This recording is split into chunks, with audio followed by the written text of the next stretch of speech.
Hey there, ladies and gentlemen, and welcome back. I'm your host, Patsun, and today we're going to be taking a look at r/JustNo significant other, where we have an excellent example of just how biased the courts can be. Let's begin. I'm torn over the next steps. Update 4 to my story.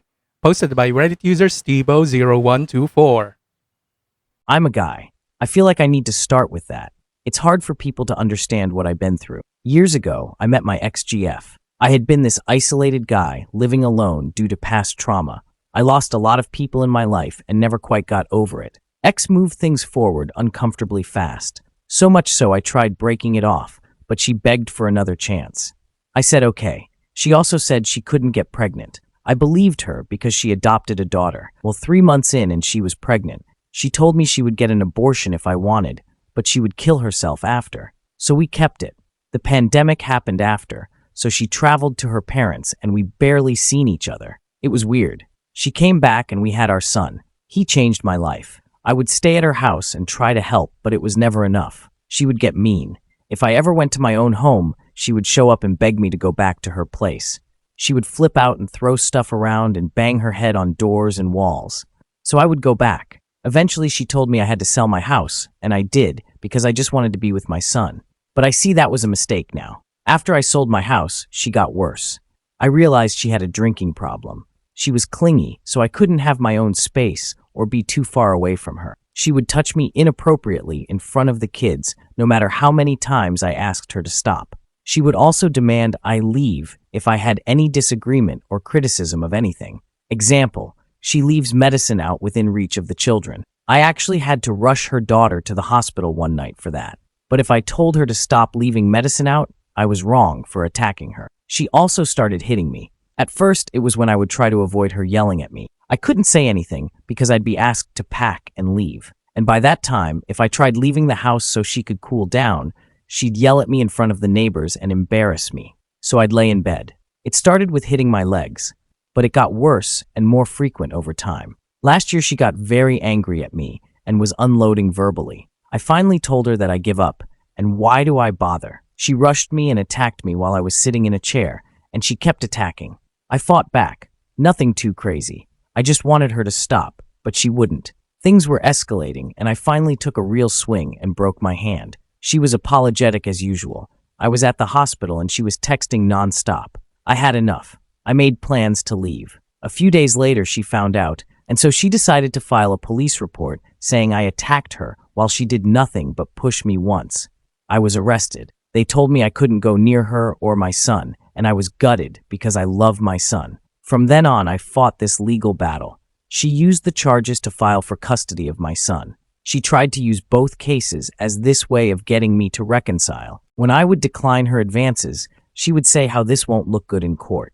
The thing was, ever since that time, I rushed her daughter to the hospital. I had been documenting everything. I had the texts of her apologizing and admitting to what she did. I had texts from prior attacks, emails where she admits she's an alcoholic and is sorry. So I hired a couple lawyers. I also bought another house almost immediately. The custody case resulted in 50-50. The criminal case was dismissed eventually as well. She still makes advances on me weekly. She uses our son as leverage and threatens to file for custody, but I just keep her at arm's length, only discuss our son and document everything. The funny thing for me is I met her as this guy that was broken from loss. My son healed those wounds. He's my heart and soul, but I still carry this trauma over what she did to me and how I was basically her pet. But I'm free now, and well, it's just good to have space and feel safe. Now for OP's first update. Her behavior never improved. We tried co-parenting therapy, and the therapist picked up on her issues. Every session was hijacked by her basically ragging on me for random stuff. Anytime I'd try to correct her, she would get hysterical. I tried to suggest a new 50-50 with an actual schedule and not so much communication between us. She would absolutely refuse it. I had everything in there too. Did a ton of research so everything would be covered. I even said it wasn't concrete, just a start, and let's discuss, make changes before we file. But nothing. When I said I can't take her behavior and would need to file for a less intrusive 50-50, she filed for primary immediately. I filed a counterclaim because of her constant harassment, especially when I have my son. I tried to plan a vacation with my son. 4 days on the beach, ice cream, pizza, games, the works. She fought me tooth and nail that his summer preschool was more important. Eventually, I wanted to save myself the hassle and only did one night, which she said was fine. When we got there, she demanded I bring my son home early or face consequences. Apparently, her calendar had me marked down as bringing my son home early. Yes, her calendar. Even my lawyer said who the hell put her calendar in charge. Lol. It put a damper on our little vacation, especially her constant harassment on day one. But I dealt with it. When I got home, she told me I wasn't having any time next week because she was taking him away for a whole week. I was floored. 1 week of missed school was fine now? I refused. Absolutely not. She was not pleased.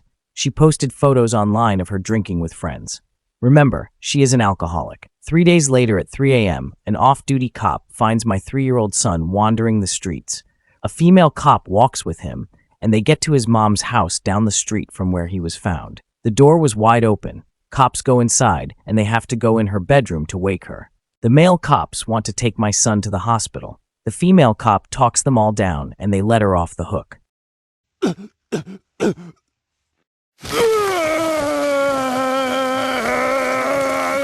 Fortunately, one cop files an operations report, so it was documented. Court arrives and I'm nervous. It's just a hearing. She tries to make a deal that lessens my custody time. No. We have to go from some kind of clerk and see a judge now. The judge comes in. At first it's going well. She keeps getting caught lying. He actually makes her stand and swear to tell the truth, then gives her a lecture on lying to the court. I present the proof she has substance abuse issues. She argues with the judge about it. I show the police report from my son's incident, and she is disputing that. Judge points out that he believes the police statement over her.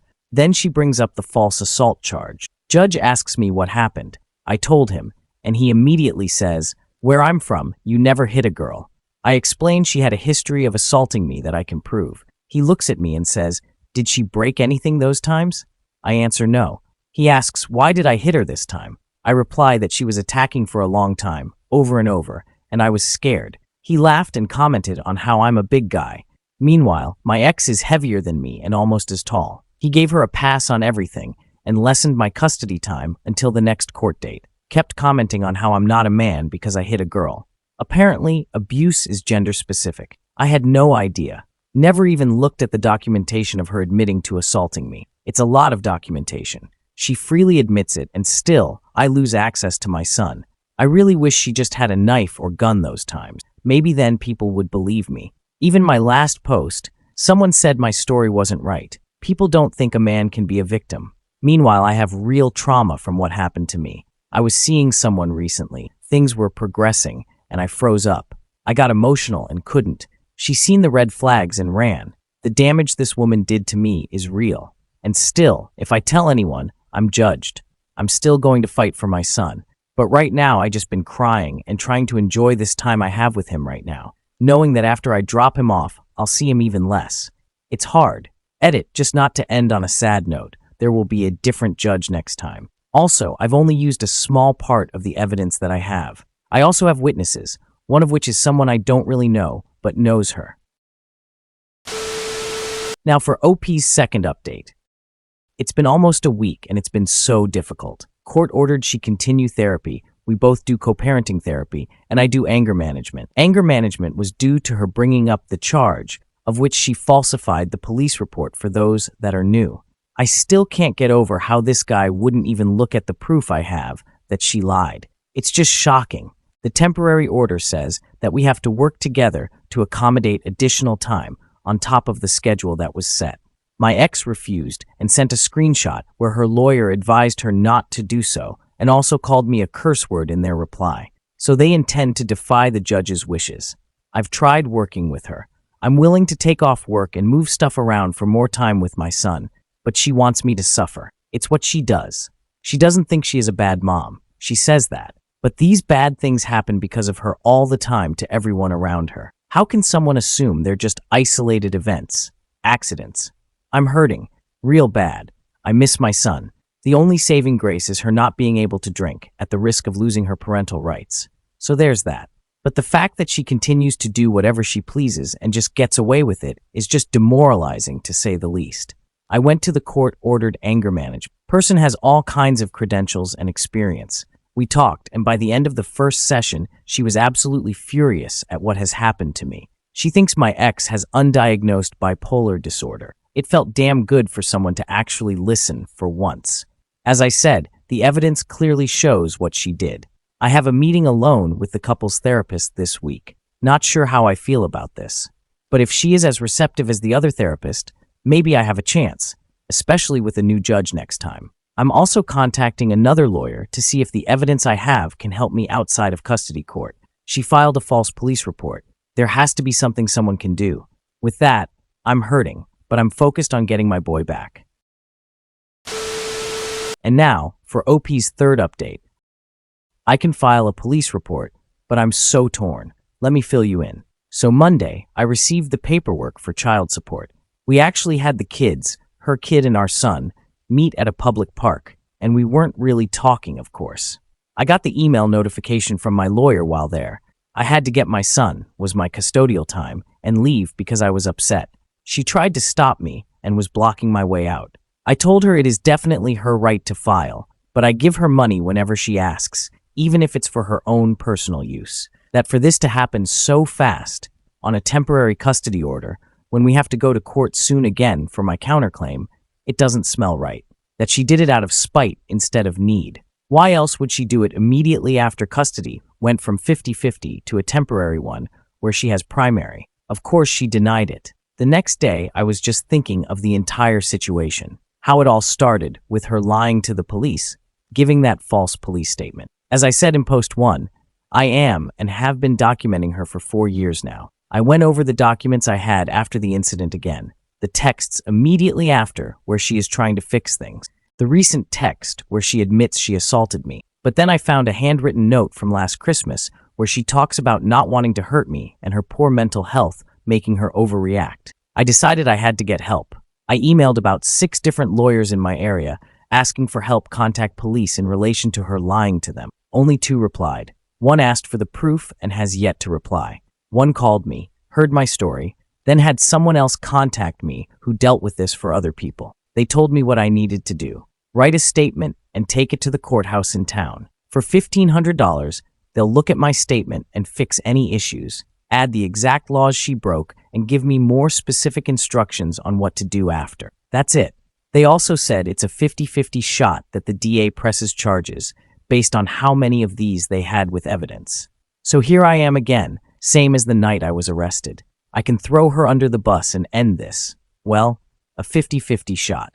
But I feel like I have way more evidence than the average person. But I'm so torn. I tried to convince her to get help, even now, but she just denies anything is wrong with her. Even when she hits rock bottom and admits something, she ends up backtracking and denying it later. I feel like my sense of loyalty and family is clouding my judgment. I feel like I'm fighting a losing battle because she is willing to lie and cheat to win. Probably knowing the guilt I feel when thinking about the consequences of moving forward.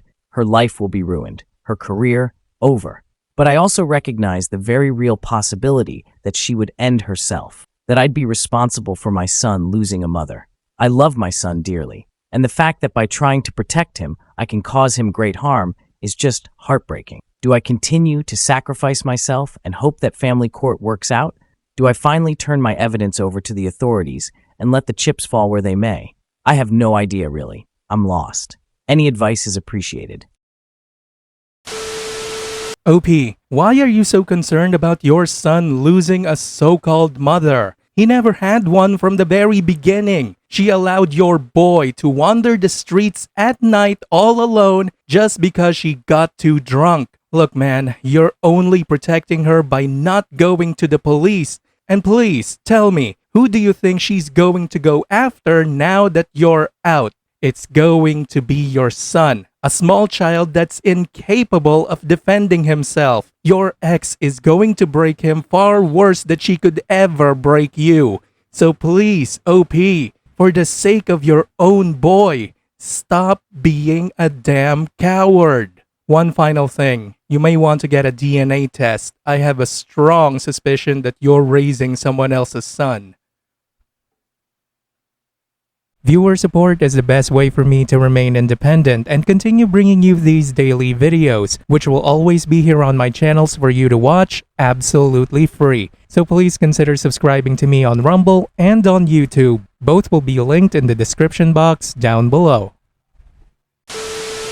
Thanks for listening, everyone. If you even somewhat enjoyed today's story, make sure to give this video a thumbs up, and if you really like it, consider subscribing to PattSun to never miss a future upload. Stay strong.